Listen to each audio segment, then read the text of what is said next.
Assalamualaikum warahmatullahi wabarakatuh. Perkenalkan, nama saya Karina Rizky Sapitri dari kelas 11 pemasaran 2. Di sini saya akan menjelaskan tentang bab 2, yaitu yang pertama Undang-Undang Dasar 1945 tanggal 18 Agustus 1945 sampai 27 Desember 1949. Namun perlu diingat, ketika sidang BPUPK kita dapat melihat sebagian besar komitmen para pendiri bangsa mewujudkan demokrasi di Indonesia.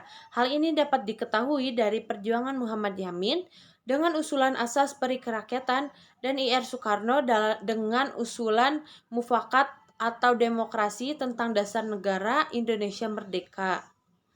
Mereka memiliki keyakinan yang kuat bahwa demokrasi tidak hanya sebatas komitmen tetapi harus diwujudkan.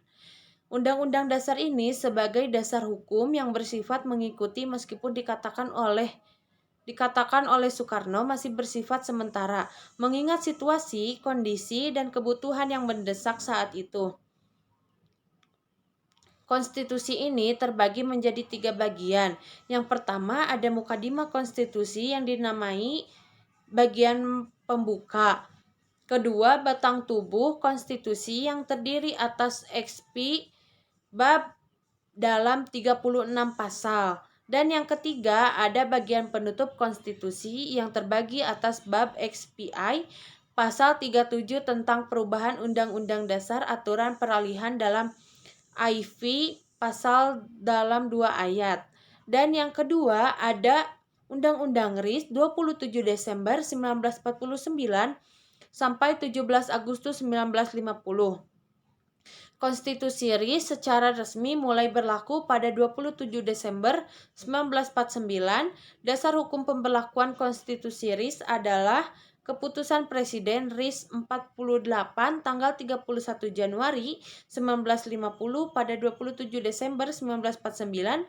Terjadi peristiwa lainnya seperti A. Penyerahan kedaulatan dari Kerajaan Belanda yang diwakili Ratu Juliana kepada Muhammad Hatta sebagai Wakil Republik Indonesia Serikat di Belanda.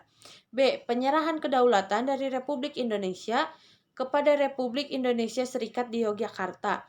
Dan yang terakhir C. Penyerahan kekuasaan dari Wakil Belanda Lunak kepada Wakil Indonesia Serikat Sultan Hamengkubuwono IX di Jakarta. Segitu saja yang bisa saya jelaskan, kurang lebihnya mohon maaf. Wassalamualaikum warahmatullahi wabarakatuh.